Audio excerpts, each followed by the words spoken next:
Coming up in the Bahamas tonight, police stringing together the trail of evidence in another murder. Ahead tonight, reaction from a familiar community leader to the death of his grandson.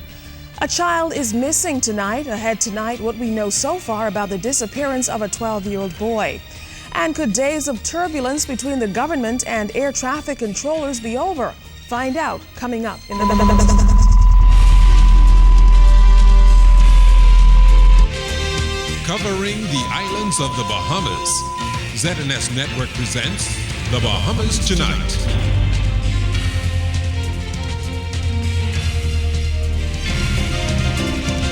This portion of the news is brought to you by McDonald's. McDonald's, I'm loving it.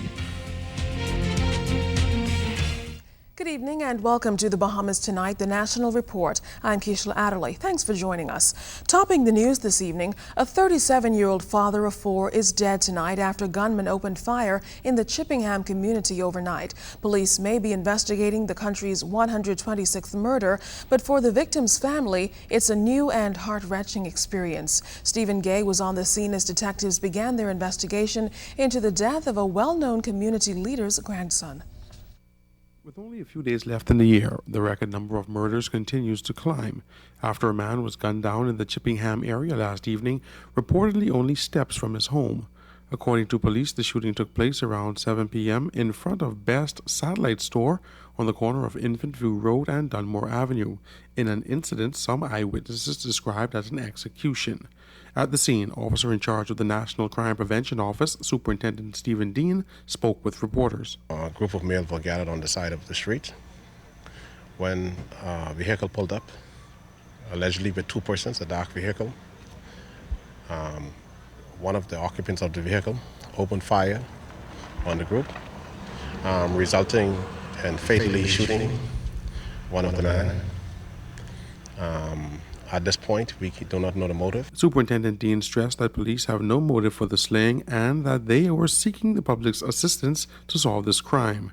Now, while authorities did not release an identity of the victim, family members on the scene told our news team that the victim was Faron Palmer, a father of four and area businessman. Family members say that they were in shock of the news. The victim's grandfather, Fernley Palmer, described his oldest grandson as an aggressive young businessman who was well liked in the Chippenham community. The grandfather told ZNS News about his last encounter with his grandson. Just 2 weeks ago, we went out and he treated me to lunch, and we had a very good time. He showed me his investment. He started a house on Carmichael Road, and he took me to show me how far the house is. This afternoon passed to give him his Christmas card about 5:45, and I just missed him, so I'm now feeling with 120 other persons have felt when their loved one is just snuffed and just murdered, and seemingly nothing could be done about it. Now again, police say they have no motive for the slaying and are asking anyone with information that may help authorities with their investigation to contact police. Stephen Gay, ZNS News. A 12-year-old boy is missing tonight. Police want the public's help to find Brandon Nemore Jr. of Churchill Subdivision off Soldier Road. Brandon was last seen around 4 o'clock Tuesday afternoon, and he was just outside his residence wearing a black shirt with white stripes. Now, police describe Brandon as standing about 4 feet tall, of small build and light brown complexion. He weighs around 80 pounds.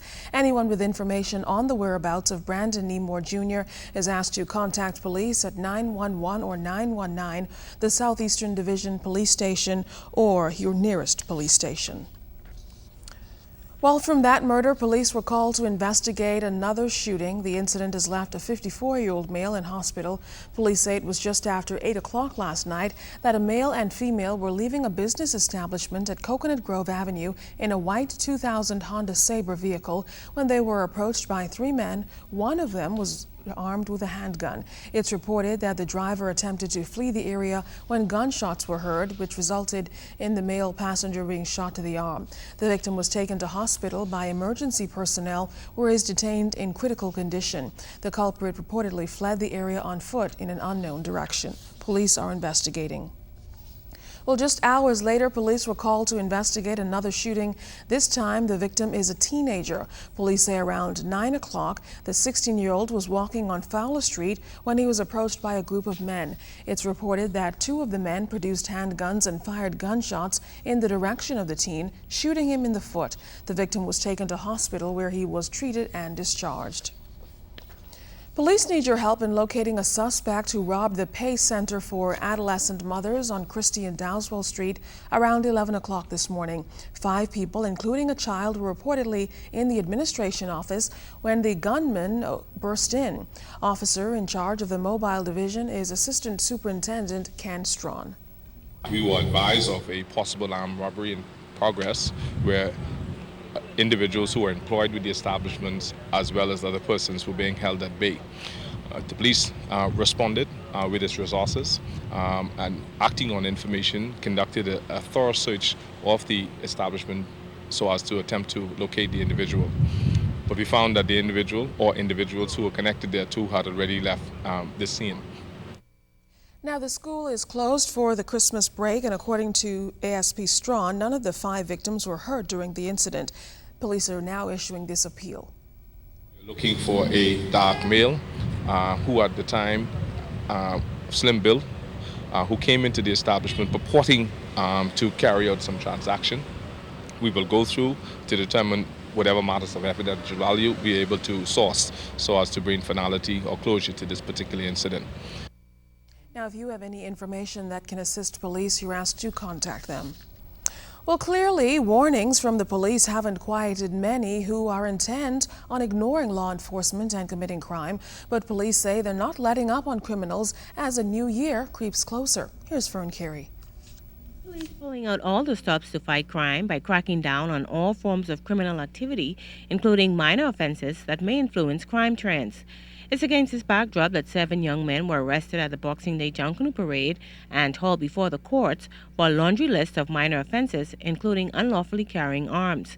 Police Press Liaison Officer Sergeant Kristen Skippings warns that offenders will not escape the full brunt of the law. It is an offense to have knives on you if you're not a carpenter. If you have weapons, knives in particular we're talking about, they should be confined to a toolbox or a tool bag.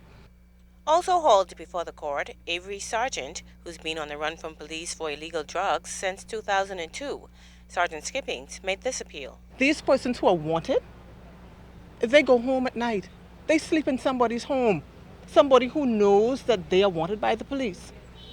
Your contribution? Simply pick up the phone and call and say, look here, this particular person is here right now. Come and collect him. Meantime, authorities will also have zero tolerance for criminal activity at the upcoming New Year's Day Junkanoo Parade. We're going to be a little bit tougher, and we're going to execute. And so those persons who feel that they're going to come to Bay Street, let me say to you, stay home. If you feel that you cannot behave yourself at the Junkanoo Parade, stay home. There will be no room for you, because we will seek you out, and if need be, we will put you before the courts. Fern Carey, ZNS News.